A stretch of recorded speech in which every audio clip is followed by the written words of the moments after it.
Thank you so much for tuning into Journey with Christian D. Evans podcast. I'm your host, as always, Christian D. Evans. And guys, we have a very special guest on today. He's the founding and managing partner at Verb Ventures. He has an extensive hands-on experience as venture capital investor, corporate finance professional, and entrepreneur.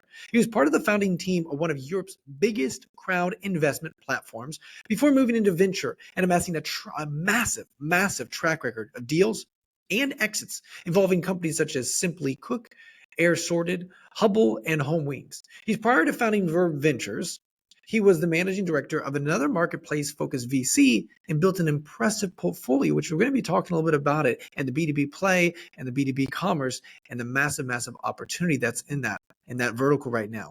He has a massive portfolio that Verb Ventures now manages today. Please welcome the founding partner and managing partner at Verb Ventures, the one and only Alex Chikunov. How are you doing today, Alex? Thank you, Chris, and thank you for the great intro, and thanks for having me. Actually doing really great. Finally, some good weather in London, this rainy summer, get a little bit brighter. So thank Well, you. good. And man, I'm excited about our conversation and thrilled to have you on because you have an extensive run in the VC and picking up the winners. And we were just talking offline about some of the exciting things. We're not going to talk about it right now because obviously that's offline stuff, but just exciting things that you guys are kind of focused on and opportunities that are, really aligning right now with the macro economy. But I want to ask you to start before we jump into everything here. You were you ran the founding team of one of Europe's biggest crowd investment platforms, okay, before obviously getting into the Verb Ventures. So what skills or what things did you learn during that time that has helped you establish an incredible thesis with Verb Ventures? Well, as an operator, so crowd investment platform was essentially the marketplace. So in the market in this environment where we built it, so there were very little legislation and very little kind of a market transparency. So we had to bring this transparency into the market. Had to re-engage with basically angel investors and even like more retail guys who would then transact on absolutely non-transparent market. So we had to build it from the scratch, and because of that, so this operational level of the things which we've done there. So now, transparent to my experience and to my thesis within the Verb Ventures, because we at the Verb Ventures support the marketplaces and support the companies which will bring same level of transparency on the APAC industries, by bringing this infrastructure, by bringing this level of trust to the transacting parties. And that's what, I think the main experience which I've got as an operator, because that was not the first attempts we tried to build it. Before that, it was another attempt which failed massively, so failed massively because we didn't manage to kind of build the substantial trust between the transactional parties. And just by bringing, say, supply of a product of a project, we couldn't bring much of interest and the trust to the demand party, to the investors. And same goes to any marketplace, really. How to interact with both parties, how to bring this transparency, how to build up a trust, not only by, convenient transaction, but also quality control. There should be another levels of check of both parties and whatsoever. So, and all of these things are helping us massively within the current fund to understand those marketplaces and those models are, so when we're considering an investment. So it was, I would say, invaluable experience of me building up as a VC professional to have this operational experience early on in my career. Let me ask you this also, because I've noticed here in the US as well as, Europe, crowdsourcing has been very effective for certain companies. And obviously, a lot of times you have to be an accredited investor here in the U.S., and there's a lot of the regulations and so forth. But now we're kind of gravitating. I was talking to someone that has a company outside of the U.S., and they crowdsource about $1 million, $2 million of just small little checks here and there, whatever. And have you noticed that as just on a side note before we dive into everything else, have you noticed that as a trend for a lot of startups now that kind of gravitating toward that larger crowdsource, building a social media platform, social kind of thing, and then, crowdsourcing smaller checks, or still going to that typical route of, certain LPs, direct investors, as well as venture capital? Well, crowd investment as a space is a really interesting one, so because crowd investment is, evolving even now. So, of course, it's all started, a really long time ago, from the things such as Cast or even Circlop, which started in the United States and then transferred all over the Europe with, first really great examples such as Crowdcube and then Cedars and then farther down the Europe, so we had the Fundabeam and more and more. So interesting part about that, some geographies are really trying to pump it up. Some countries, this particular like angel investment and the small check investments, which is quite interesting. So for example, here in the UK, there is a specific scheme which helps actually the venture industry massively, which is CIS, which allows people to invest in a tax efficient manner, which in a way, helps them to diverse their risks in terms of assets, other assets which they have, build up, the pension budget, for example, or and in a way, to be a tax efficient in their personal income and whatsoever. But it's not like that all over the place. I think some countries are still yet to adopt any kind of a larger legislation about the crowd investments and the um, crowd investment, say, um, pluses and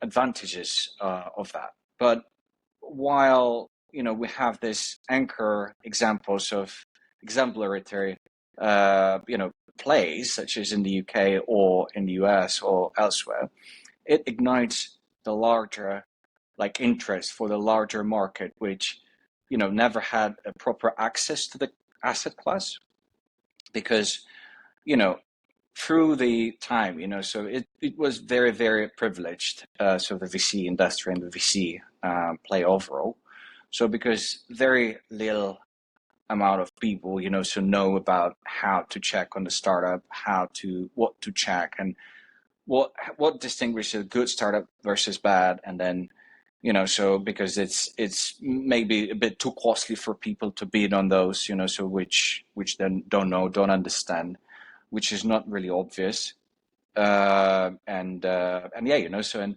also the best possibilities are always covered by a professional investor in this space, and they never rarely get to the like larger market. So now this crowd investment is actually making a huge job of educating the larger market of an asset class, educating people how to get into the such as APAC industries of venture capital or private equity.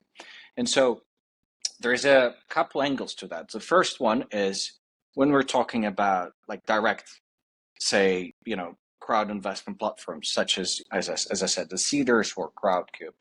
Now, these platforms is they will be more into the consumer businesses because, in a some way, those businesses which are listed on those platforms are getting more marketing from those campaigns rather than the real cash, or mixed, cash or marketing and etc.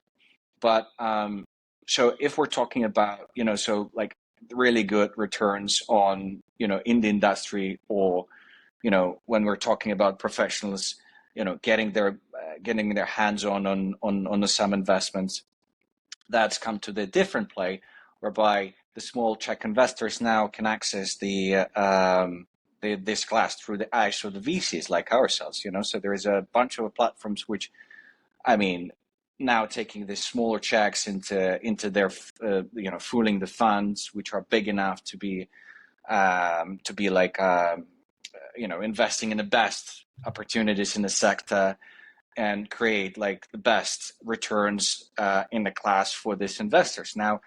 And this is an interesting like evolution of the asset class, so whereby it started off from pure support what you like by your heart, and then through the point where it was the supported because it's tax efficient, and then it can get you the pension budget because here you go in the Crowdcube there is a good opportunity which was then back then funded by some top VC.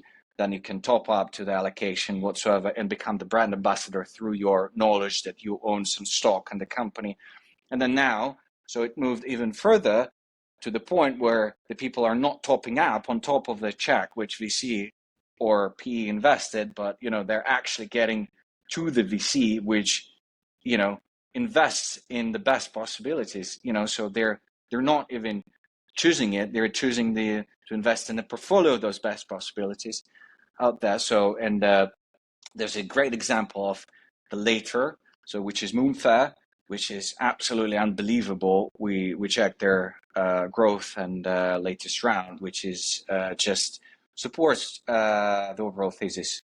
What is just said, so that overall like industry evolves, and the more transparency, more like access to the people which didn't have an access to the class before happening, and I think that will be industry-wide trend because and also there is an interest from the people who would invest, so larger market retail investors who would be very much interested to join this journey with, either way, either crowd investment platform where the product, where the company can take some money on, or through the VC to access the best one.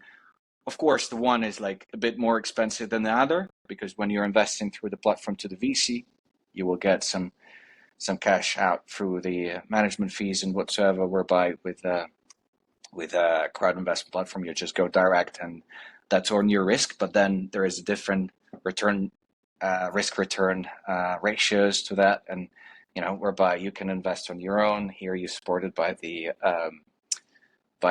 professional, but overall, here you go. How much of a choice another marketplace is bringing. So yeah. Well, it's so exciting, and I appreciate kind of doing that deep analysis because, and I'm glad you kind of reiterated this as you give more people more access to these opportunities that other people didn't have before. Right now, there's more people that can play the game, which obviously facilitates more capital in the market. Which then obviously, if done correctly, you can obviously see up to the right trajectory with a lot of this.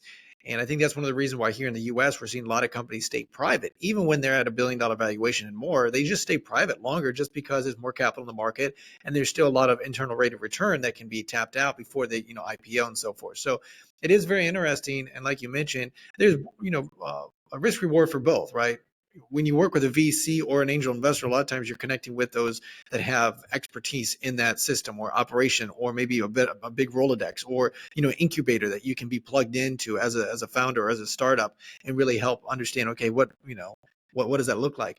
So I appreciate you explaining that, Alex. I want to dive into this because Verb Ventures, at Verb.Ventures, you guys talk a little bit about, you focus on pre-seed to Series A, and that's your thesis. But what was interesting, even within that kind of vertical, you focus specifically on B2B marketplaces.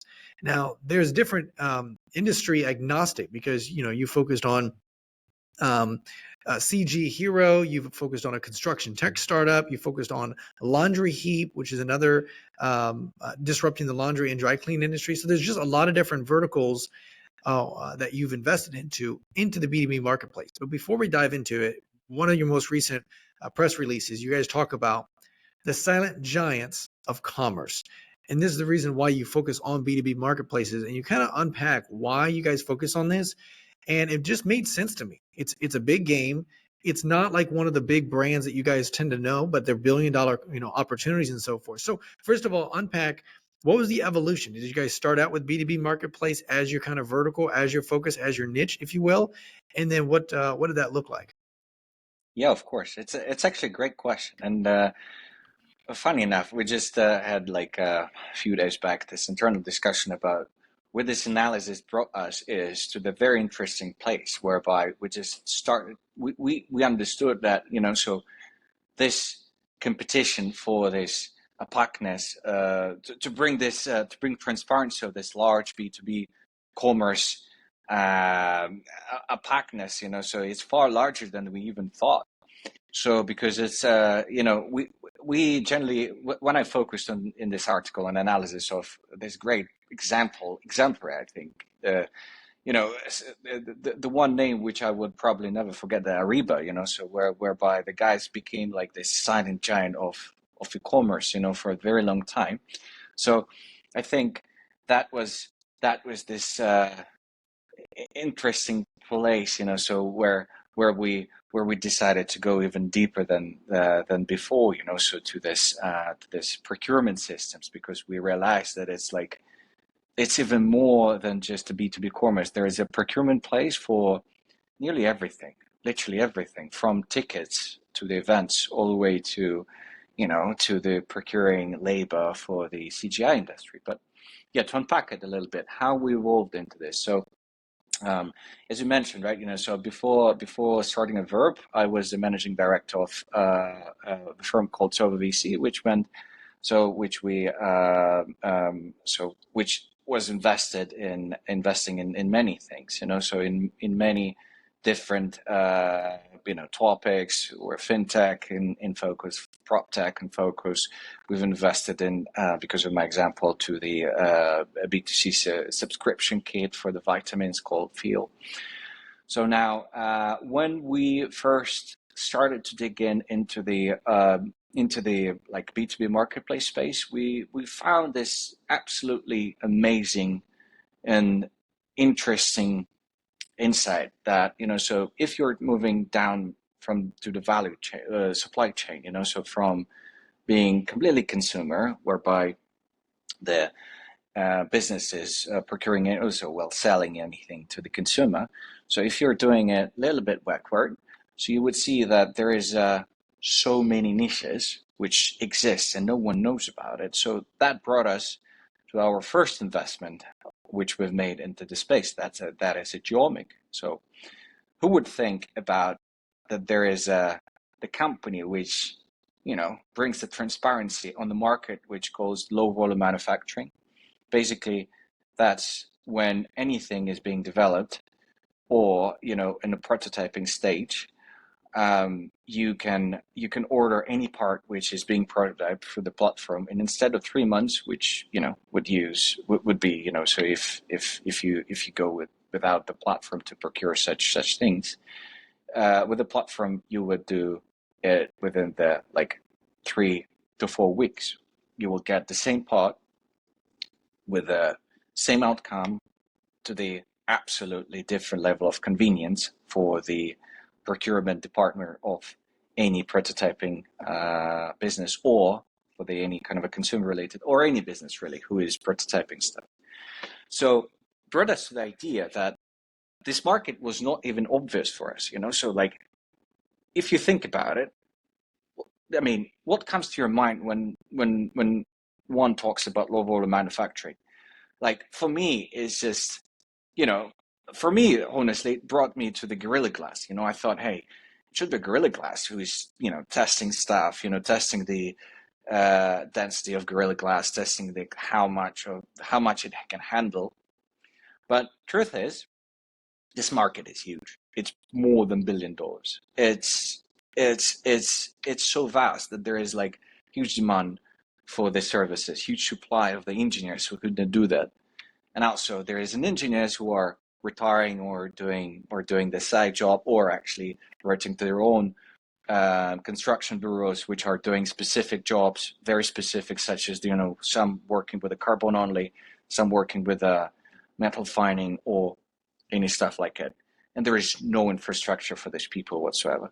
So the people in the demand, they have to know these people on the supply side, and they just have to connect somehow on the phone, on the WhatsApp, email at best. So, and we thought to ourselves, hey, what's happening next?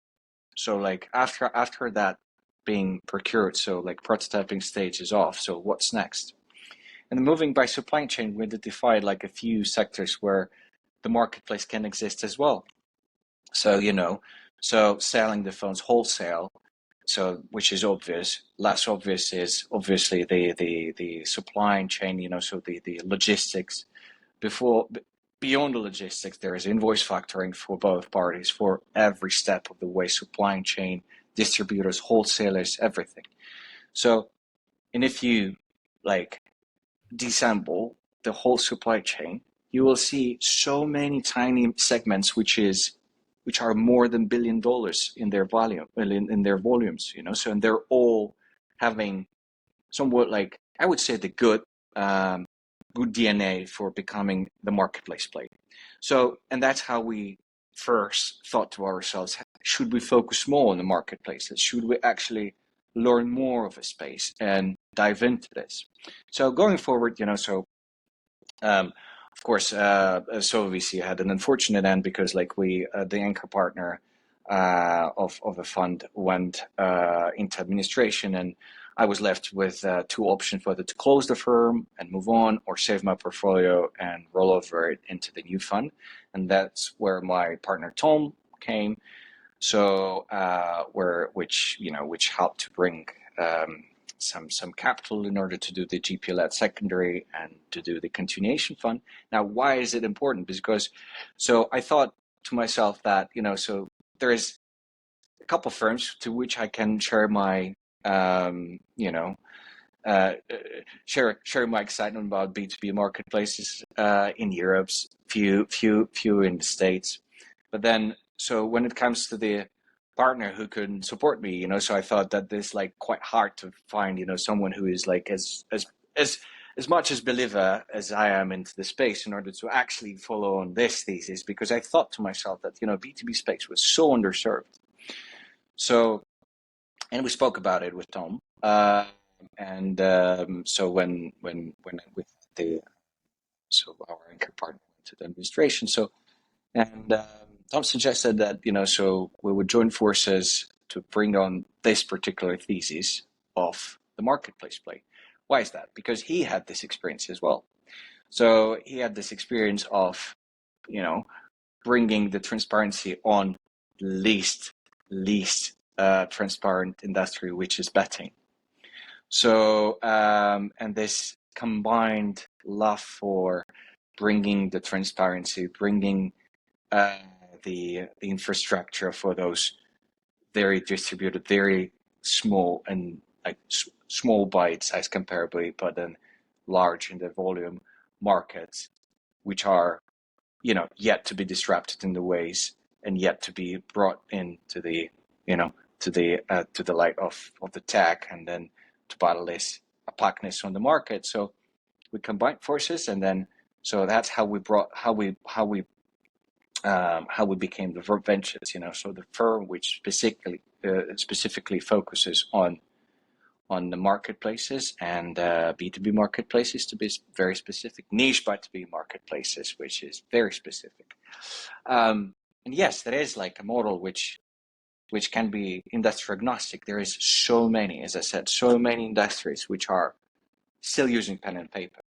Just today, we've met an amazing company which is doing their first steps to bring the transparency on the black market of chemicals.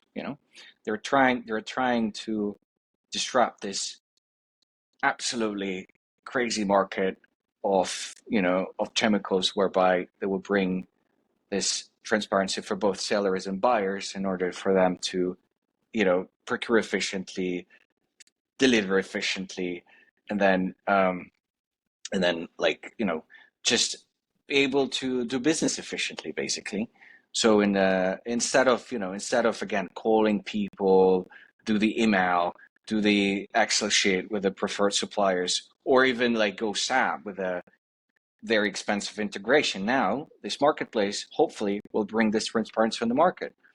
And that's what we really, really love, so to actually bring this to the light of the tech, give people transparency, give people some tools to actually transact more efficiently, transact more with a more trust to the platform, to each other. So basically, it's all about bringing efficiency to the markets. I'm not saying those are non-efficient market, but they could be more efficient. So, and that's what's the marketplaces and B2B marketplaces are bringing, and that's why we're actually focusing on that. That makes sense. We're going to dive into certain kind of case studies of companies you've invested into and are actually part of your portfolio because, again, you established a really nice press release talking a little bit about some of that and why you guys looked at it, which I thought was really cool. Before we move on, I've got a friend that is he was one of the founding members of Palantir and very well off now. But the thing is nobody knew what Palantir was, but it was a B2B play, right? And now we all kind of know what it does, what their play is, what their vertical is, and their data and all that fun stuff. But what was interesting is here's a multi-billion dollar, multi-billion dollar company now, and yet it's in the B2B marketplace. And that's why I thought it was so cool, again, having you on talking about this because understanding this vertical a little bit more, but different kind of industries. And again, you play in a lot of different industries.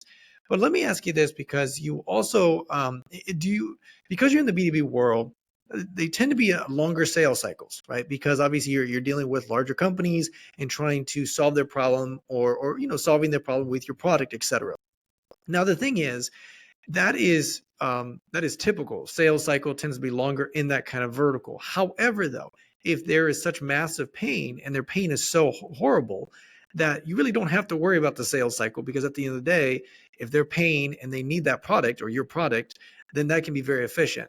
So my question to you is how do you navigate that a little bit regarding when you're deploying capital with your founder and helping them solve? How do you identify that product and is it painful or is it going to be kind of what's that go to market strategy, if you will, to ensure that, hey, this is a pain, these companies need it, and that the sales, really just eliminating that sales cycle. Because I've heard some individuals, some of these sales cycles can easily be 12 to 18 months, and that eats up your profit pretty quickly. I mean, you got to constantly just hire a sales team, hire this, hire that, to be able to offset that cost. Obviously, you're anticipating where the hurdle or where the puck is going to go in 18, 24 months. But you have to anticipate that, right? Mm-hmm. So my question is, how do you navigate that when you're underwriting doing your due diligence with the founding team and the company, as well as looking at that? Yeah, sure. It's a really great question, actually. So, with the sales cycle, what are you talking about when we're referring to the 12 to 18 month? It's more about the sales cycle for SaaS business because the SaaS business is, in many cases, it brings not the business, but more about like effectiveness for the business. So it can bring business, of course, but on its own, it's just a hard sell because the SaaS is always all about the some sort of optimization or other like optimization related things. So of course there could be like things such as like optimization of the sales force, so optimization of internal processes, external processes, and etc. But it's still it's still about in the bracket of the optimization bucket. So whereas with the marketplace it's a little bit easier because what the beauty of it is that you're not asking people to pay up front, right? So you will only charge them if they do business on your platform. Now, if you think about it, like before you are going into the any sort of a payment mode, you are going to try it, right? And if it brings you a good amount of revenue, a good amount of business as a business which transacts in this space, then you will be definitely interested in being on this platform. Now, then it comes to the point as of how convenient is it for you to transact on such business. So then it comes to the point where whether you wanna like transact is with one entity as as a marketplace have to become the part of a transaction, or you're okay to like just kind of do the deals on the marketplace, given the fact that marketplace saying that they're checking both the buyer and seller, and they're doing preliminary screenings before they are letting him in the marketplace. So it's up to you. But in many industries it's very different, and in many industries, so some will some industries will go with a fully managed marketplace because they don't want to deal with the thousands of small buyers. They just want one big one, which will cover all their needs basically, everything what they need in the mode of one window. So like they will transact with the marketplace, they will as a part of a transaction, they will gather everything. So and there is another way where the just a counterparty goes on the marketplace, lists the potential like asset to sell or services to sell, and then just waiting for the business. Now, for those two, there is a different sales cycles. So for the first one, it's rarely any, because that could be the part of a team which goes in the marketplace. It could be, the procurement team which is in marketplace before the marketplace become like an official partner. It could be part of a team which transacts on the marketplace just to get more business in, more business flowing, and etc. It could be someone from the supply side who's selling the services on the marketplace. But there could be another way, so that could be like as if, they're fully managed, they're fully taking on board the whole responsibility for the transaction, moving, like doing the checks, doing the logistics, doing everything. That's a different thing. But this pain, which these guys manage marketplaces solving, is, so they not only bring the transparency to their partners of the transaction, they also bring the convenience of solving this complexity of logistics, of solving this complexity of procuring effectively, solving this complexity of doing the background checks on your supplier, and etc. So like instead of doing all this by their own, so business have to just click two buttons and get the same result as if any kind of a broker would do, but with a far less of a commission. Now, to answer your question, really simple. So with the open style marketplaces, so I think there is very limited complexity on onboarding the new consumer. You just need to get someone on board and then try to get to the more share of the wallet to those companies. You need to identify their pains, to identify their to identify their demands, basically what they need. So, and to do that, it could be years. It could be just ongoing basis, and that's why marketplaces, and usually they have two separate departments for new client origination and then corporate relationship manager, almost as if any broker would do. You get people on and then as a client, and then and then you just upsell with different products, and etc., etc., etc. And with the managed model, it's a little bit harder, because you do need to sell, you do need to onboard your consumer demand, so your demand side, and it will take you longer. But it's hard to say that someone we are checking. So they've got like a sales cycle more than say 3 to 4 months. I would say with the largest clients, some of them would of course take like more than 12 months, but it's a large clients.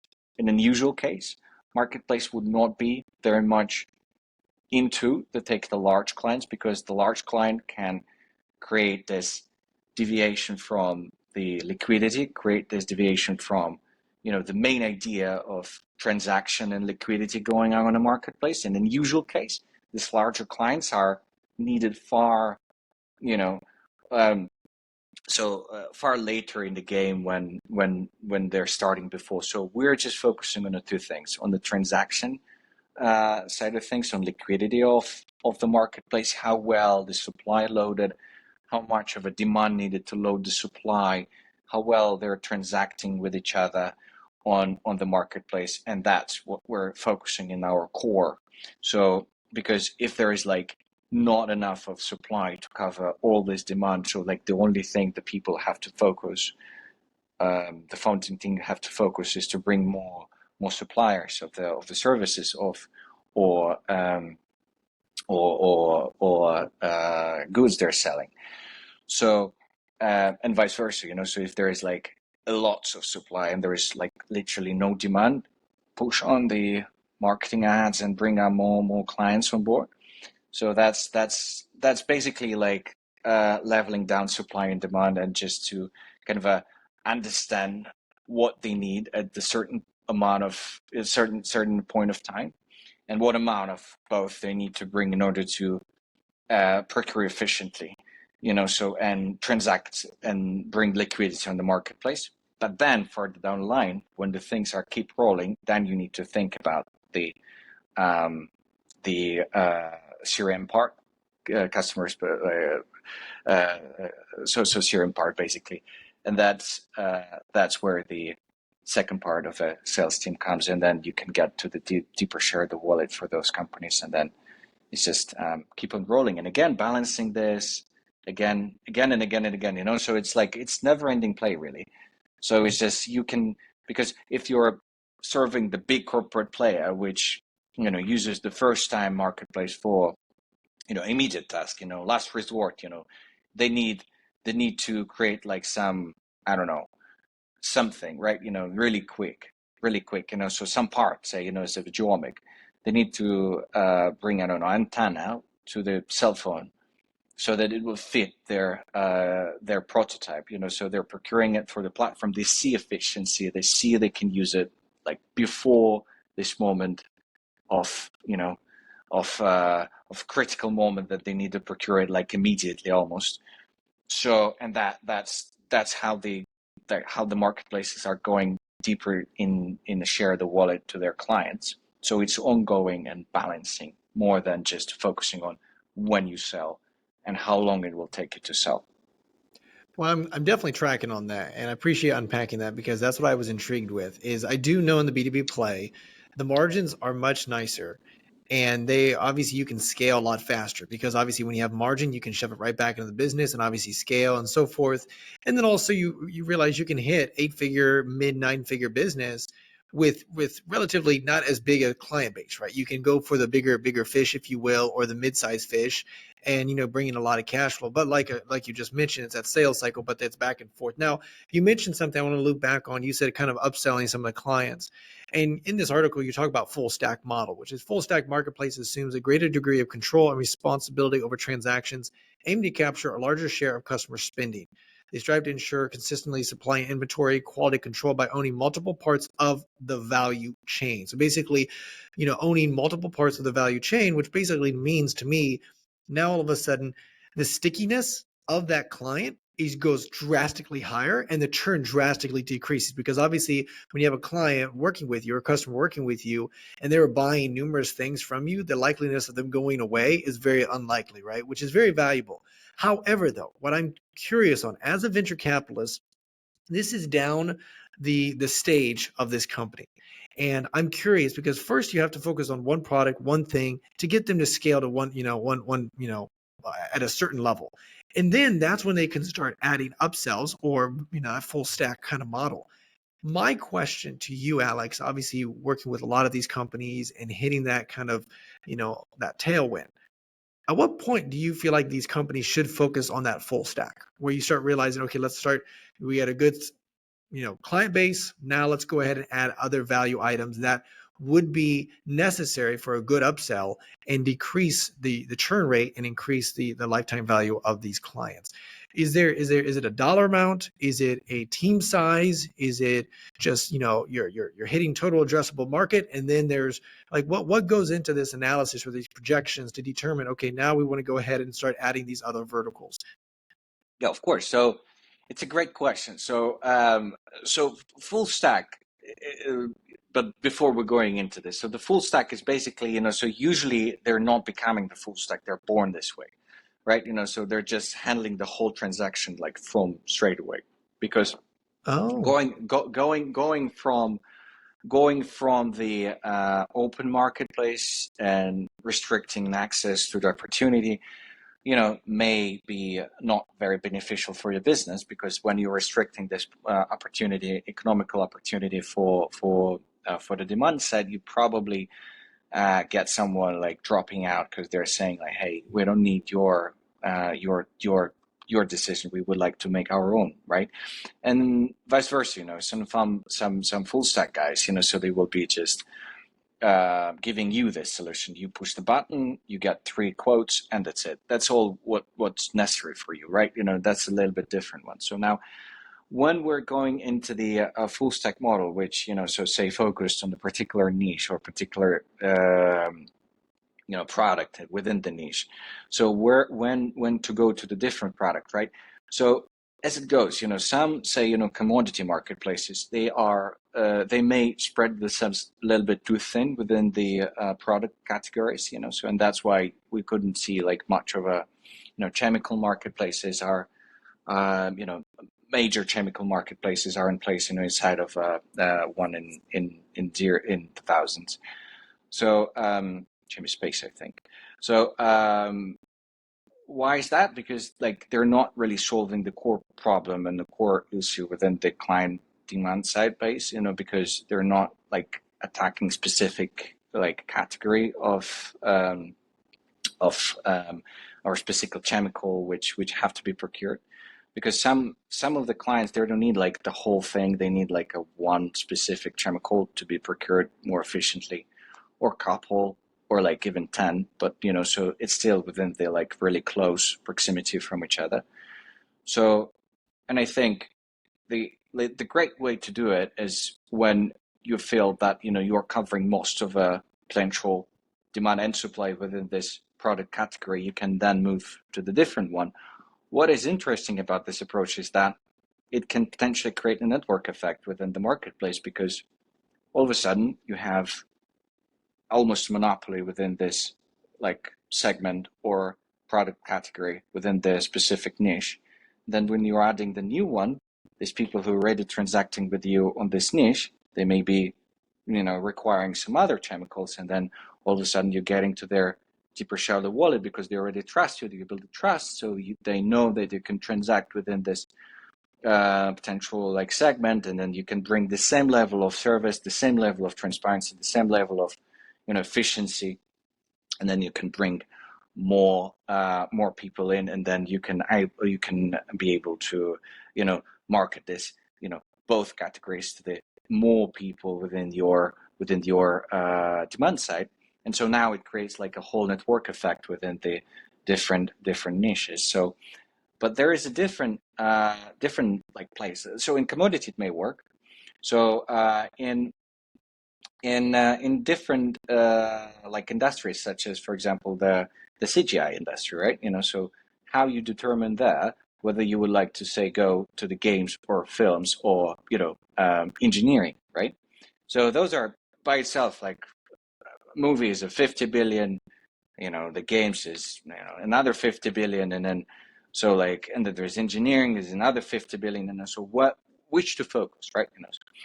The answer is really simple. Where you have the most strongest connections with the initial demand which you can bring on a platform, there's like your core like focus, and then out of that, then you can add on an additional parallels, but only when you think that you are strong enough in this parallel. Say strong enough.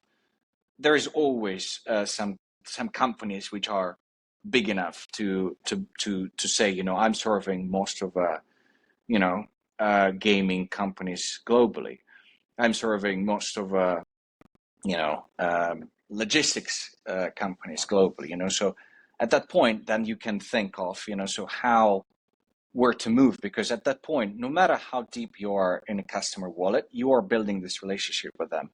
Over the years of this marketplace, this infrastructure exists.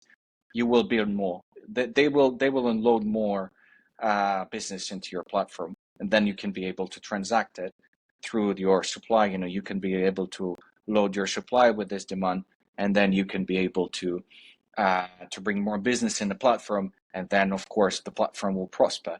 So, and then the similar matter, so when you think that so you are having just enough of say the coverage, and you have enough of personnel to cover this, usually a couple of people who are doing the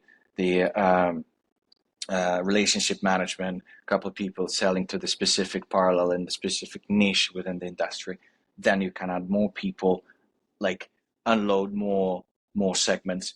But also there is important thing to think about is that not to like spread yourself too thin, or not going very very like wide within the industry, even though that that will be working, because at the end of the day, so it is very very unlikely that so you can cover, say, the whole market over chemicals. Well, I mean, what on earth is a market over chemicals? How many of chemical elements out there?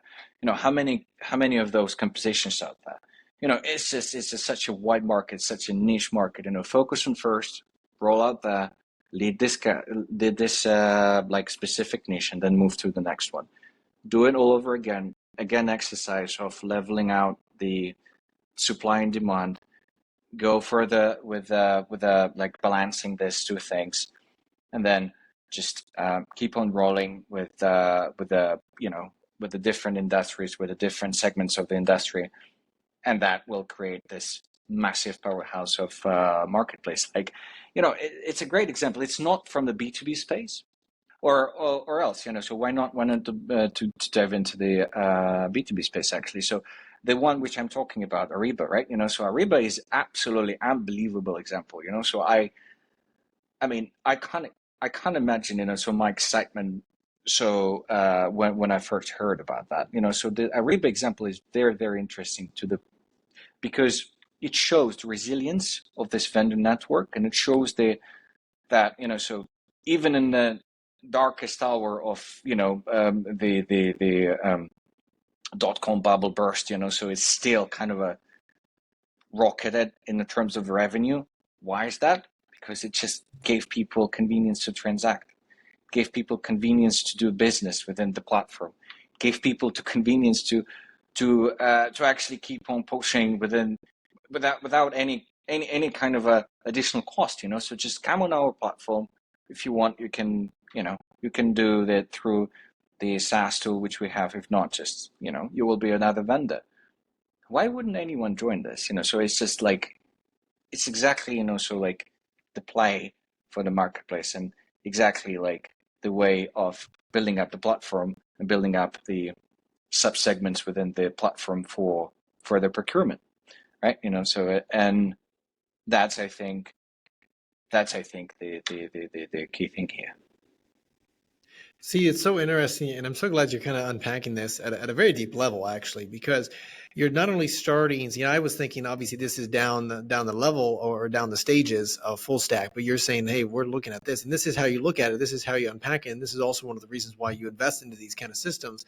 But like you mentioned, there's you have to discern. You have to have that discernment. And that's kind of where your expertise and experience comes in play, because you don't want to go too thin, right, and go too wide, because all of a sudden you're adding things and you're not profitable, and you lose that profitability, because every vertical takes time, energy, and effort to build systems, processes, operations, whatever it may be.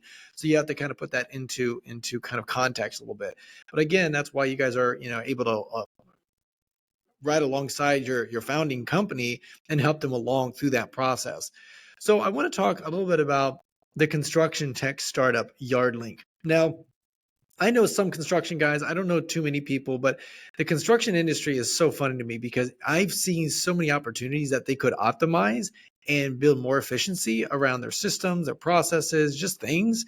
And what I found so interesting is a lot of that industry itself, and I'm kind of stereotyping, but they don't tend to be technically advanced too much, right? So there's a lot of opportunities, but the integration is tough, right? So for whatever reason, they just don't integrate it. They don't adapt to it for whatever reason, even though it could be more efficient. My question is, what did you see on Yardlink? Why did you guys decide to look at that as regards to a B2B play? And what were some of the red flags? What were some of the green flags? Unpack it. You had a cool press release on the 5th of July on your website, verb.ventures, and I just would love to unpack this kind of story a little bit. Yeah, sure. I mean, in Yarlink, we invested like, so that is acquired portfolio from there earlier. So we invested like almost 2 years ago. So yeah, Yarlink is a great example of this procurement play, because so why is it very very important, right? So Yarlink does not sell the equipment; they help to hire this equipment, right? hiring the equipment, at least in the UK, it's very like a pack. You can either like hire it from the big players, so and then it would be expensive, or some availability of the specific equipment can be really rare. So that's why you either pay premium or you just have to somehow procure it yourself. So like calling to those like medium size, small size equipment owners to get you the desired set of tools, which can then help you to build your project, basically. The do your work, right? So what we liked in Yardlink is the amount of potential supply they can get it from. So that's just unbelievable, because they have a whole United Kingdom covered. So they have a supply from smaller, medium-sized suppliers all over the United Kingdom, and also so that was the one part, because we were searching for distributed enough supply, because you cannot risk just going into the one single like house where, if anything, if they drop out, so then you're left barehanded and, don't have anything to transact on. So they're uh, they're de-risking themselves by providing as many possible, the suppliers that can get on a platform, right? Diversified supply. So, and also the client segment they're serving is also unbelievably interesting. So that's the small, or medium-sized construction companies to the big ones. They have a bigger clients, but the core is medium-sized. So that's the people who doesn't need to own the equipment by itself. They can rent it, do the job, pay for the equipment, and just move on to the other job, because they don't need to buy, say, tractor or some machines to keep on going, because they don't know what the next project will be. It could be the house, it could be some sort of infrastructural buildings, it could be like a larger building. So because there are specific categories of construction where it has specific categories of specialists within the construction industry which can use the different tools. Now, that brings us to the point where we saw distributed supply and distributed demand. That is the two core components of the marketplace, like viability, say it this way. So not only that, but also we saw an amazing ability of the company to upsell. I can't like go in an exact number, but so one of their number was like absolutely unbelievable. It was one of the cohorts, which I think it was one of the yearly ones, which was like growing 17 times, 17, so over the year, which brought me to the idea is that, so if the customer within the Yardlink platform, they will never leave, because now they're probably ordering not only like a hammer and a drill, but now they're ordering hammer, drill, tractor, truck. Also, they're ordering materials. They probably order some waste management and etc. all in one place within the one marketplace. And they know that, so whatever they order, availability will be there. They don't need to procure, they don't need to integrate like complicated SaaS tools to do that. In order to do that, they just need to be on a platform. Just write a few words, what the guys need to procure. They will find it for you. And here you go. You have it at your doorstep. So that's basically, like, I'm oversimplifying, right? But that's basically what drove us to the company. Even though, life in the UK right now, it's cost of living crisis and etc. But still, the market is going there. So like still people will build stuff. So in order for the construction completely be like shut down, it has to be something else than just cost of living. So also, of course, there is a different categories of the services, like ramping up through the like different stages of the market, but overall, their ability to transact on this niche market, whereby they're bringing the construction equipment, additional things alongside with it, procurement play, pure one. So they are able to transact on the large distributed market. They're able to bring large distributed demand, so there's no risk, and that's bringing the again transparency on a pack industry. And also, we were in love with the founders. Yeah. So Nirel is an amazing person. So I think, and his experience in the construction industry, I think is. I mean, I don't want to be wrong, but I think it was more than 20 years and something. So like he knows what he's doing, and we just saw that his knowledge and ability to do this platform is where our trust goes, and we saw that there is a market for it. We saw all the components of successful marketplace, and that's why we invested in it. Okay, and that makes sense. And definitely, I've got another friend of mine that he focuses on, not only first time founders, but second and third time founders, right? When they've already built something, scaled, and exited, the probability of them doing that again is much higher, right? So because they have experience in that. I'm curious, when you're talking about total addressable market, I know you guys are in Europe, okay? And when you are funding a company, obviously that's solving Europeans market, right? You just mentioned that was kind of the situation, that was the problem, and you're being able to. But I'm also curious, when you guys want to hit scale and maybe branch over to the US market as well, do you integrate that into some of your projections? Like how does this problem, or how does our product solve, this market's problem, if you will, or how do you evolve the product a little bit to ensure that you're able to hit the addressable market in the US? Yeah, it's an amazing question. So it's a tough nut to crack, So it's just honestly, so most of our startups we invested.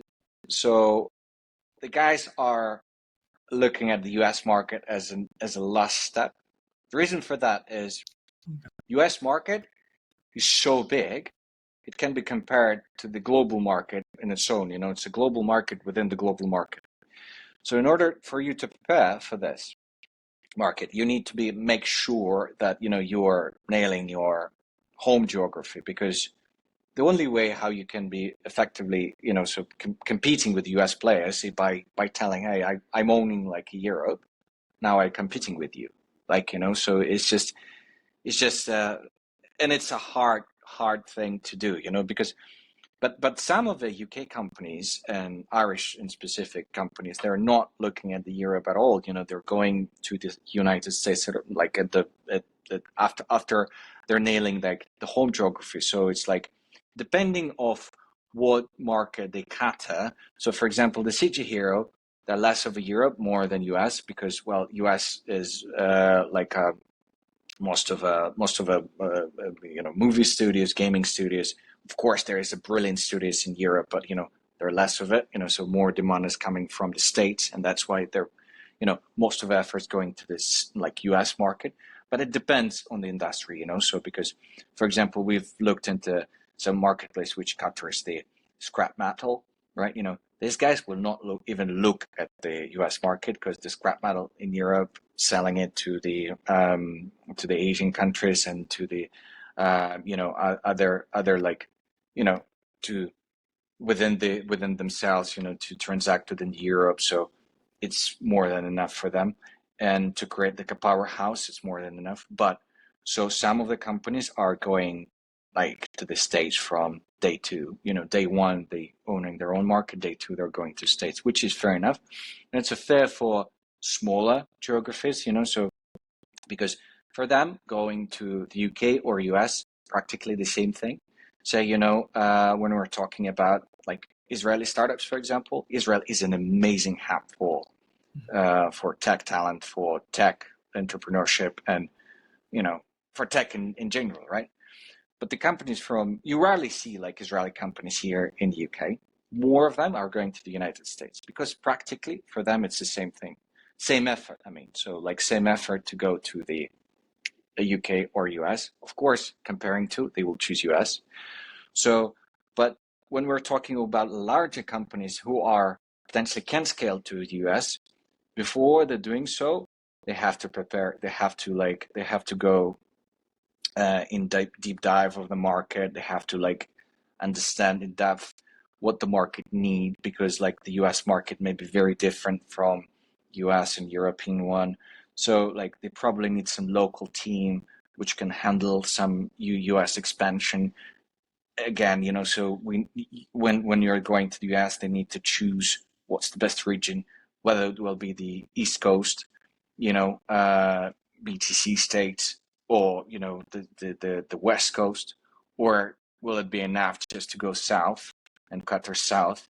It all depends on variety of the factors, but so overall answer would be, if we project it, we really carefully and thoroughly check their plans in order on and checking it against the reality of such transition, because in order for that to be successful, they need to think about every single detail, or at least get the market knowledge from the local peers, or ideally is when they can go to states when there is someone in a cap table who is from the United States or having extensive experience in the United States.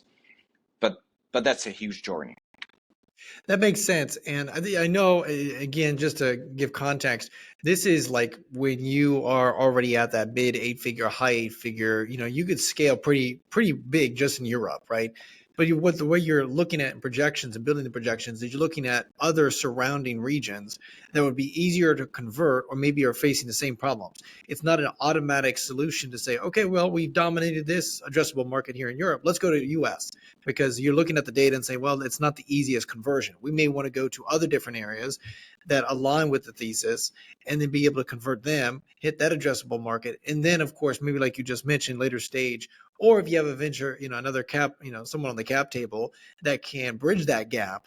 Now, all of a sudden, it makes it a better conversion as well, because they know that market in the US, et cetera, et cetera. And like you mentioned, I've got a few friends in Israel, and that tends to be their go to market. They hit Israel. It's pretty easy to tap out there, and then they go to US very, very efficiently and very effectively, because again, that's kind of their thesis.